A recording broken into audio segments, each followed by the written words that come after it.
There's a lot of bad advice out there about selling high ticket offers, and some of it ironically comes from people who are selling high ticket offers. So if you're a coach or a consultant or a growth expert of some sort, then in this video, I'm going to share with you 5 mistakes I see and how you can avoid those so that you don't end up undermining yourself, your efforts, or your brand in the process and actually close the contracts that you want to close. So my name is Wendy Van Ryn, and I've been an entrepreneur since 2005. I've had multiple businesses and business models, and I've worked with entrepreneurs and business owners for over 20 years. All right, so this first one I came across in a video I watched, and it was a gal who sells high ticket offers, and she was talking to an audience that was struggling to see that they had the worth and the value in their business to sell high ticket offers. They had a belief problem. They didn't believe that people would really buy something if they charged a lot more than they would typically charge. And so how she decided to counteract this belief was to say that in order to sell high ticket offers, you have to be willing to buy high ticket offers. Now, I want to clarify, this is not the same thing as saying that you need to invest in your business if you want to see greater results, all right? This was, I call it psychological manipulation, really trying to help them think that, well, since they'd maybe never bought a high ticket offer and they needed to do that in order to experience what it's like to be that type of buyer, what's the implication? Obviously, she has a high ticket offer she's going to sell you at some point in that conversation. So please, please, please, if you are a B2B business, whatever that looks like, don't use this tactic because you're going to find yourself somewhat shooting yourself in the foot because business owners are too savvy. They understand not to make their decisions based on emotion, but to use logic and data and facts, and also to make sure that the alignment is there, that what you're going to be doing together is the right fit and it's the right time, and that they can afford to spend the resources, whether that's their team members that might need to be involved or whatever it might be. So don't try this emotional ploy because it will actually end up making you look unprofessional. The second one is very common to people who are relatively new to selling, and it's that they go into a conversation feeling that they have to prove themselves, meaning that they have to over-explain and over-educate the potential buyer so that they can make the sale. And a lot of this comes from, in my experience working with people, it comes from a place of deep integrity.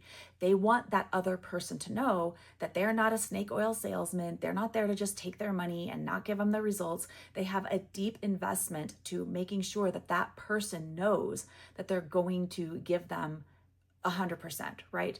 But the problem with over-educating your clients or potential clients is that you can set yourself up to have a conversation that ends in, hey, thanks, this was great, we'll let you know, we'll think about it, we'll get back to you. And that leaves them with a couple of options, right? They can circle back to you, or they can go price shop according to all of the things you just laid out for them, or they can maybe decide to go try to execute whatever it is themselves. So if you over-explain and over-educate your client, then you're setting yourself up for them to at least not make a commitment in that conversation, which is what you're really looking for. Whether or not you close them and get a full payment in that conversation, or you just get a deposit, or whatever it might look like, you just want to make sure you're not over-educating them in the conversation. Now, this third one might be a little bit controversial, but I'm a firm believer in this one, and it is to not use a sales script, okay? So sales scripts, and sometimes they can take the form of pitch decks, right? Or a little PowerPoint presentation, they can actually do a few things. One is they can distract you from the conversation and really listening to the other person to hear what's going on and to ask the next right questions according to what that person is saying to you. So you can become over-reliant on them and miss important cues that might take that conversation in a little bit of a different nuanced direction. Secondly, they can lead you to sort of talk too much. And in a sales conversation, if you sell high ticket offers, your responsibility, your job is to listen. It's to actively listen and to ask the next right questions. So I'm a firm believer in having a process and having the skills to know how to strategically facilitate a conversation, to discover if there's a fit and it's the right timing. But relying on a sales script, especially if you are relatively new-ish to selling high ticket sales, is not a good strategy in the beginning. It's better to role play and learn how to have these guided strategic conversations instead. Now, this next one I really love because it's such a prevalent thing I've seen and experienced working with coaches. And it's this idea that sales is about serving. And I have pushed against this for years. Sales is not about serving. Serving happens when you go to a restaurant and someone is going to serve you at your table because you are going to have a transaction. Or sales is about a leader who wants to serve his team and support them and be a good example. Or serving is a mother and father serving and raising their children. But in a business conversation, sales is not about serving. And what happens when people go into a conversation with this mindset? It's well-intentioned, right? It's thinking that, again, like I said before, you're not there to just take someone's money and run with it, right? You want to make sure that you are serving them in the highest level possible. But it can set you up mentally for what I said in that previous point, which is trying to prove yourself, right? And trying to over deliver, when instead you're really looking for alignment. Is this the right thing? And is it the right timing? Okay.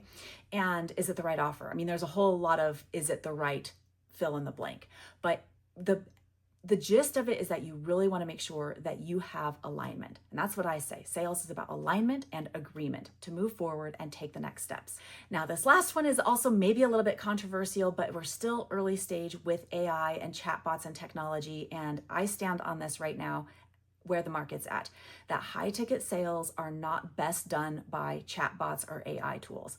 And the reason is, unless you are a guru with tens of thousands, hundreds of thousands, I don't know, millions of followers like Tony Robbins or something, unless you have a large following, a large audience, and you have your process really dialed in to sell high ticket offers through some type of chatbot, your best strategy to still sell those premium high ticket offers is through a human to human conversation. And why is that? Because only humans can read other humans. Only humans can understand where there might be hesitation, where there might be fear, where there might be something under the surface that someone's not saying, that simply by you asking a curious question can pull on a thread and reveal something else that's very important to that conversation, that sale, that whatever you're going to be executing on or whatever you're going to be doing together. So don't rely on chatbots or AI sales agents until you've really, really dialed in your offer, your messaging, you've proven it multiple times over, and you can actually offload that process to a tool or some type of technology. In the meantime, stay with that human to human connection because it's going to help you build and facilitate a better relationship, one with a deep sense of trust, someone who feels really seen and understood for what they're trying to accomplish and see you as a strategic ally as part of that process. In my next video, I'm going to share a little bit more about this last one, and that is what AI cannot do, nor will likely ever be able to do, that if you can, you will actually elevate your perception in the minds of your clients and potential clients, and also elevate your business and how you show up as not just a strategic growth advisor or brand and marketing strategist or consultant or whatever, but that you are now seen as a strategic ally to your clients' growth. So I have a little framework for that. I call it human-led strategic power. And in my next video, I'm going to break that down so that you can see the very real value that you can bring to your business clients so that you're not seen as just another vendor or just another service provider, et cetera, et cetera. So I hope this was helpful for you. And thank you so much for watching. And if you have any questions, leave them in the comments below, and I will see you in the next video.